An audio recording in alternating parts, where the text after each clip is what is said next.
I will try and talk a little bit today about complexity, the early goal that often occurs in a rehabilitation program for a patient to return to driving. It may be the first goal mentioned and sometimes one of the later ones or the last one to be addressed. The importance of team-based negotiation, single skills versus the dynamic activity of driving, the impact of age and developmental stages, the vulnerability of the patient and the therapist in the process, and the issues of seeking partnership and moving from an all or nothing position where I will drive or life loses its meaning, and what we can do in the meantime. So just to quieten it down a little bit, I will focus only on 18 to 65-year-olds who wish to return to driving, who are working with allied health staff and who have complex impairments following acquired brain injury. Those complex comorbidities often include mental health issues, substance use disorders and chronic pain. So just to remind us about the ABI area, there's a terrific study done at 2, 5, 10 and 20 years currently underway at the Epworth Hospital, looking at the ongoing difficulties people experience after a severe acquired brain injury. These are self-reported difficulties, so very likely underestimated rather than overestimated. I'll just remind you that according to TAC data, 20% of fatalities in Victoria are related to fatigue, and that's in the everyday population. So each of those areas, if we think back to what Simon said earlier about rally driving, they're all issues that are required to be pretty sharp for a person to drive safely. Further, in that paper by Professor John Olver and his colleagues, there was mention of the fact that driving is one of the everyday activities that does change between 2 and 5 years after injury, after an acquired brain injury. So those that didn't pass perhaps the OT driving assessment or didn't reach the medical standards at 2 years, some of those people had the chance to drive at 5 years. And that really underlines the need for driver assessment being available and for driving being revisited over time when a person has an injury. A knockback first time doesn't mean things aren't going to get better later, though it may. So we might travel the journey, but we may not get to where the person wants to go. Just to mention complexity, I will give you the data from the Acquired Brain Injury Service for those with severe or moderate brain injury who were referred in the last financial year. And I would like to just notice that only 31% of those patients had a brain injury by itself. Another 7% had brain injury plus substance use disorder, 29% brain injury plus a mental health problem, diagnosed and treated, and 33%, that group of most concern, who had both a severe brain injury, a mental health problem and substance use disorder. When we're talking complexity, that's the group I'm talking about today. Now, driving is usually, as we've heard this morning, an emotionally loaded goal. So people tend to say to us, when can I drive? Why not now? How are you going to stop me? What's stopping me anyway? And I think we need to recognise, as we've heard this morning, that driving is an important aspect of everyday life for people. I'll just ask you to think for a moment, though, about what Paul Keating said. He said, when passion and reason vie for attention, the outcome is always deeper. And perhaps that very highly emotional goal can give us a creative space in which we can negotiate with our patients and allow for an ongoing relationship with a continued negotiation rather than a broken relationship. But it's not saying that's easy. So one of the things that may help us as clinicians is that when driving is raised, to reflect within the treating team about the return to driving. We know that it's the client choice, but does it reach those other criteria listed up there? Can we tick all or most of those boxes? And very often if we talk together as a treating team, the information on those other aspects will come into the discussion, and that will make it easier to form a cohesive and consistent plan. Also coming into that discussion is the need to consider the age and developmental stage of the patient. So we know that those who come to us perhaps on a learner's permit with an acquired brain injury that has severe impact, we're going to be pretty worried. There's going to need to be an enormous amount of practice if that young person is going to be able to gain skills at an automatic level when their actual learning is impaired and often physical aspects are impaired as well. There's often also different attitudinal aspects to the younger person who might see driving as a rite of passage or might see it as an entitlement. To those who may be between 35 and 45, who may at that time have terrific financial pressures, mortgages, children being educated, that may add again to the importance of driving to that individual. And such pressures make for vulnerability often in the patient. We have found in assisting people to return to driving that if driving is so important for a sense of identity for the person, in other words, I am a driver, then return to driving is going to be terrifically important.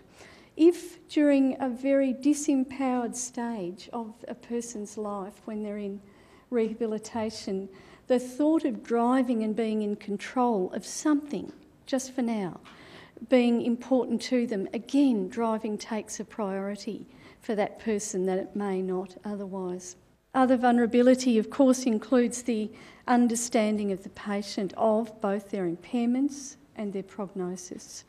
And the problem of depression is so common after brain injury. So just to bring us back, fatigue is a very common problem, as we saw after brain injury, sustained attention and divided attention. I thought Simon gave us a terrific lot of information about the need for cognitive skills at a broad level. Don't forget, we had about 40%, I think it was, of our patients who had some difficulty with substance use, which of course complicates the cognitive impairments. And just for your interest, the mental health issues are very common. That 30-year follow-up study showing 48% of people with traumatic brain injury experiencing an Axis 1 disorder after injury sometime in that 30-year journey. And let's just dwell for a minute on, I think Janet was able to tell us and help us understand perhaps the experience of depression when driving and all the other things that can happen may be present to us. And I suppose in helping the people that we work with back to driving, we don't want to be revisiting the savage, harsh and dense forest that is being described here, but helping the person out.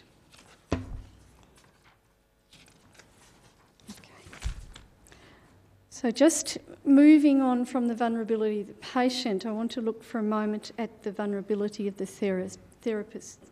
Nurses, social workers, allied health therapists, psychologists, all often have very frequent contact with people, form strong relationships, become very aware of the patient's goals and their vulnerability, and may be very well aware that driving is that ray of hope that isn't perhaps shining into other areas of the person's life.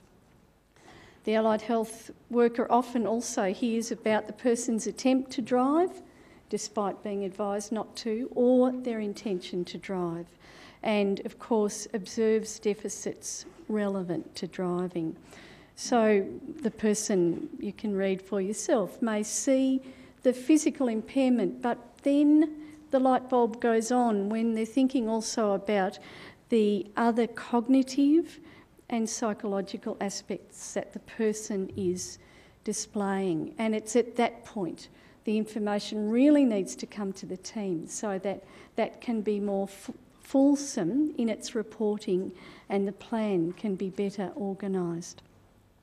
So we're trying to seek partnership, putting the situation right on the table with the person.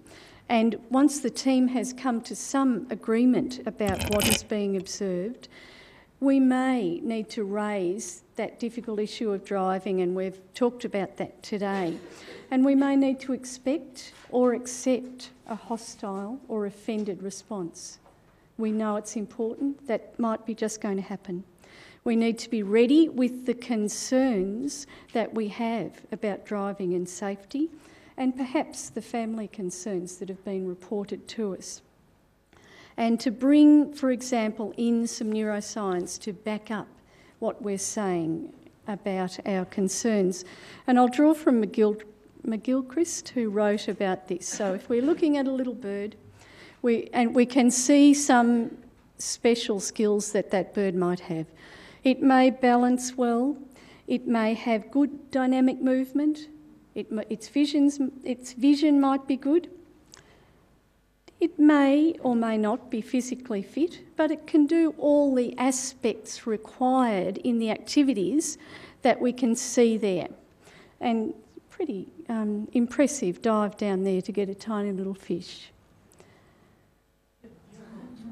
But if all of those cognitive and broad attentional aspects that Simon described aren't present to the person on a consistent basis, then the broad planning around the activity may not be good enough for safety.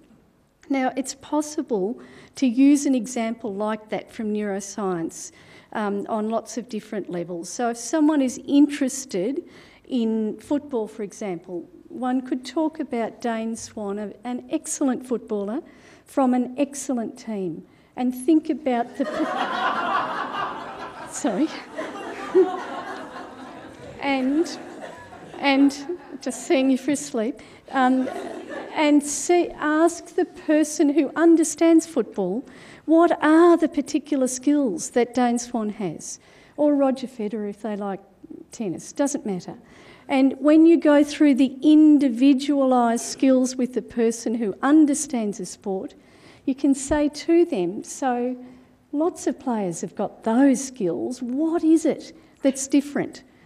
Oh, Dane Swan can see the whole field, he knows how to make space.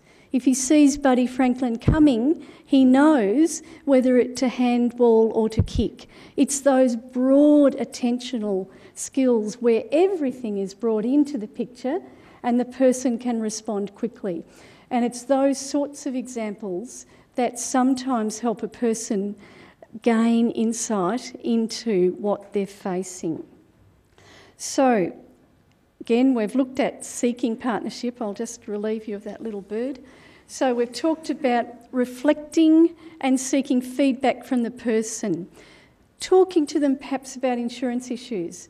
If you drive now, it's documented in your file that you're not ready to drive, you won't be covered by insurance. Or how would you feel if you were driving and someone was injured? What can we do to support you? You want to return to drive. So we're trying to find common ground, and we may need to do that over and over again. Those understandings may not stick. The person often has memory troubles. They often are quite perseverative in their goal, major goal. So in finding common ground, then it's possible over a long period of time with some of the patients we work with to look at the process that's been described today, and I'm not going into that. So we're trying to bring the person to the point where we can be responding to the guidelines, planning the OT driving assessment, maybe saying, I'm so sorry, but there's a long wait for that. And indeed there might be, but the person might need more time for recovery. And discuss the timing and therapy to help the person to return to driving. But in the meantime, we need to be building in the preferred options for the patient so that not driving doesn't mean necessarily not working, not enjoying recreation, not getting out and about. So how can those other preferred activities be undertaken while the person can't drive? Sorry, I've lost track of where I am here. So we're trying to move from an all or nothing position, linking therapies and everyday activities to the preparation of return to driving without making promises that it's going to happen. Tricky, need to be very explicit, very concrete and very repetitive. From the beginning, emphasising the need for time and for recovery and practice, and finding ways to facilitate practice. It may be finding brokerage to ensure there can be enough driving lessons, enough repeat driving assessments, finding volunteers who will drive with that person so as they have some practice. So with that complex group of clients that I'm looking at today, we're trying to move with therapy, with time, with recovery, from isolated skills to embedded routines so that much of the driving task is automatic, that leaves enough cognitive reserve for the big picture demands. So the person's whole mental energy is not taken up in the mechanics of driving. Remember that fantastic driver that Simon mentioned, whose name escapes me, just glanced at the dashboard for a moment before he rolled 6 times. We want enough cognitive reserve to be watching and avoiding those dangers. So the other in the meantime options that I've mentioned, how else can a person get out and about, so that anything that makes the licence less of a barrier to engaging in preferred activities. So just to recap, return to driving is a very complex end-stage rehabilitation activity. Our experience would be that it draws on identity and lifestyle like few other preferred tasks and can leave therapists, families and patients very vulnerable during the long period that it may take to get back to driving or to get to the point where we understand that right now driving's not possible. If we've built in those preferred other lifestyle activities, then perhaps the disappointment of that is somewhat mediated. Driving usually, or return to driving, requires very complex negotiation, better handled within a team than by an individual, and may be costly in terms of the process.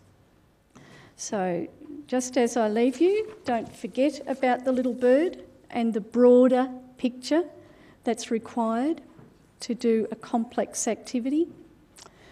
That driving as a goal may allow us to work in a more therapeutically aligned way with the patient than some other activities, and that we're trying to move from those splinter skills or single skills that a person might have to very strongly embedded routines where there's enough cognitive reserve for those big picture demands of driving. Okay. Thank you.